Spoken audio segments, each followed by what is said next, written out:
Welcome back to the deep dive.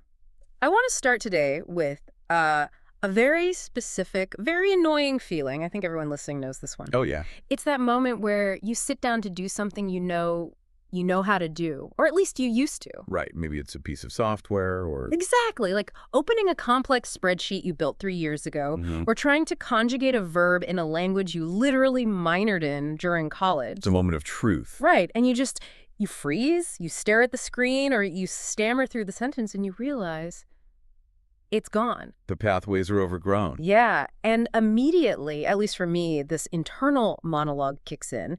It's usually something like, what is wrong with me? I used to be smart. It's that rustiness panic. It's a visceral feeling, and we almost always frame it as a personal betrayal. Mm. Like, I put the work in, I learned this, why didn't it stick? Exactly, it feels like a theft. Yeah. But we've got a stack of research today that suggests we are looking at this completely backward. The argument here isn't that our brains are broken or leaking. It's that we are operating under this quiet assumption about what learning actually is. And that assumption is setting us up to feel like failures. That's the crux of it. Yeah. The materials we're digging into today call this the endpoint belief. The endpoint belief. It's this deeply ingrained subconscious idea that learning is a project with a conclusion. It's linear. You start, you work, you learn the thing, and then you cross a finish line. Like a video game level. Level complete. Save progress. Right. Precisely. And the belief is that once you save that progress, it's saved forever. You shouldn't have to replay the level. So when you find yourself needing to relearn something, it feels like a glitch in the system. But the mission for this deep dive is basically to dismantle that entirely. We want to show that the finish line is a myth, and letting go of it is actually the only way to be a lifelong learner without, going crazy. Okay, so let's get into this endpoint belief, because when I read through the notes, I realized just how much this is baked into our language. It's all in the tense, isn't it? It is. We always use the past tense. I learned Python. I learned French history. It's treated like a transaction that's over, closed. Yeah, like I'm like, I bought the milk. The milk's in the fridge. I don't need to go buy it again 10 minutes later. That objectification of knowledge is the first trap. We treat it as an acquisition, a possession. Right. If you buy a couch, you expect the couch to sit in your living room until you get rid of it. If you come home and the couch is slowly dissolving, you'd be furious. You'd say the couch was defective. And that's how we treat our memories. Exactly. We think, I acquired this knowledge, it is mine. So when it fades, we feel like we've been ripped off. But the reality is that knowledge isn't a couch. It's not an object you place in a room. But hold on. It's not just our language, right?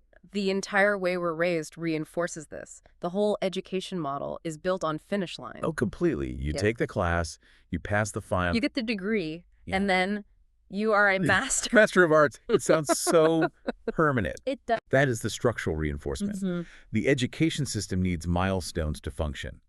We have to know when you're ready to move from grade 10 to grade 11. So we create these artificial completion points. So the implicit promise of a diploma is this person has completed the learning necessary for this field. It's a stamp of approval. Inspection passed. Exactly. But the brain doesn't care about the dean's approval. The brain doesn't have semesters. Right. The friction happens because we take that institutional model, which is just bureaucracy, really, and we try to map it onto our biology. Mm-hmm. We assume that because we passed the test in 2015, the information should be pristine in 2026. And when it's not, we don't blame the model. We don't say, oh, the university system is an imperfect representation of human cognition. No, we say, I'm getting stupid. We internalize it as a personal failure, a lack of discipline. If I were smarter, I would remember this. But the research here is arguing that stability is the exception, not the rule. If learning was actually successful, it shouldn't look like a statue that stands there forever. It should look like something else entirely. Okay, but I have to play devil's advocate here. It's not just school. There is something comforting about the finish line. Oh, absolutely. If you told me right now, hey, you're never actually going to know this topic, you're just going to be constantly chasing it, that sounds exhausting. It sounds like a nightmare. Yeah, I want that psychological rest. I want to feel like I can work hard, hit the goal, and then just relax. And that is exactly why the endpoint belief is so sticky. We cling to it because of that emotional function. It promises us the struggle is temporary. Right. Just get through the bar exam and then you have arrived. Arrive. That's the word. We crave that arrival. The alternative, accepting that understanding is provisional, that you're building a sandcastle near the tide that creates this low-level anxiety, We want to be solid. It's an identity thing too, isn't it? If I introduce myself, I say, I'm a writer. I don't say, I am currently attempting to maintain the skills associated with writing. That would not fit on a business card. But you're right. Society relies on those clear transitions for status. Student to expert, novice to pro. Yes. We need to know who the experts are. If we admitted that the expert is also forgetting things constantly, that whole hierarchy gets a little shaky. So we use knowledge as a shield for our identity. I know this, therefore I am valuable. And if the knowledge is slipping, the value feels like it's slipping too. So we pretend it's solid. We pretend. And to be fair, the notes point this out. Sometimes the endpoint belief seems true, and that's what tricks us. You mean like riding a bike? Exactly. Procedural memory motor skills, routine actions, those are incredibly stable. You probably won't forget how to walk or how to drive a car. Or faces. I rarely forget a face. Right. So we have these examples of permanent learning. Yeah. And we erroneously apply that logic to everything else. We think, well, I don't forget how to swim, so I shouldn't forget the nuances of the French Revolution. But those are completely different cognitive systems. It's an illusion of permanence. Okay, so let's talk about what happens when that illusion cracks. When you reach for the information and it's just dot vapor.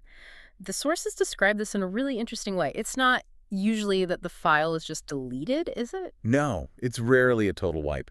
The breakdown is more of a gradual fade. Okay. It starts as a hesitation. It's that feeling of, I know the word starts with a P, or needing to Google a formula you used to have memorized. The rust. Yes. But here's the fascinating part. The research suggests this isn't just about time passing.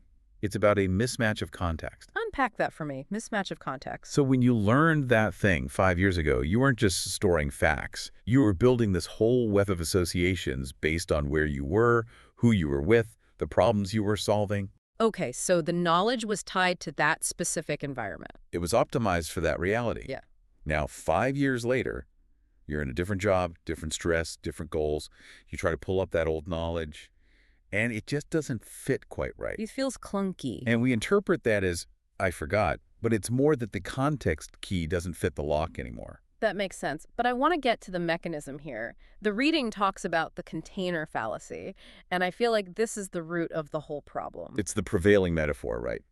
We think our heads are buckets. Or a hard drive, a filing cabinet. A container, you put the info in, it stays there.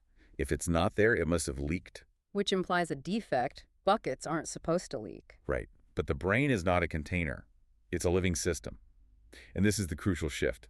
The brain is an efficiency engine that is constantly rebalancing itself. So when I forget something, it's not an accident. Not at all. Often, it's a deliberate biological choice. The sources call this deprioritization. It sounds like corporate speak for you're fired. In a way, it is. Your brain is firing that information. But think about it from an energy perspective. Keeping neural pathways thick and active takes metabolic energy. If you haven't used that high school calculus in 10 years to solve a real problem, your brain looks at that expensive pathway and says, why are we heating this house when nobody lives here? So it cuts the power. It reallocates the resources. It moved that information to the background, to deep storage, to prioritize what you are using today. So in a weird way, my forgetting is actually my brain working correctly? Yes. It's optimizing for your present reality. If you remembered every single thing you ever encountered with equal vividness, you wouldn't be a genius. You'd be paralyzed. You wouldn't be able to filter what's important now. Okay, that is intellectually comforting. I get it. My brain is Marie Kondoing my thoughts. But emotionally, it still sucks. It does. It feels like I'm losing ground. The outline mentions the trap of failure. This is where the endpoint belief becomes so dangerous.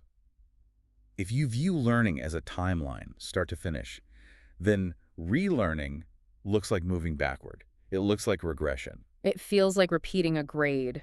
Exactly. And because that feels shameful, what do? We avoid it. Right. I see this all the time. People who used to be good at something, piano, coding, painting, they stop doing it completely. Because they can't handle the rust. Because the gap between who I was, the expert, and who I am, the rusty person, is too painful.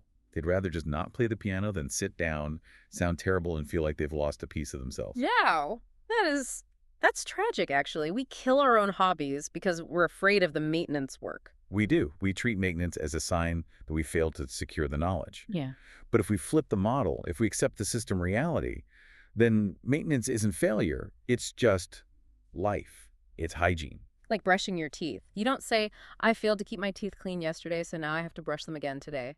Perfect analogy. You don't finish brushing your teeth. It's a system of maintenance.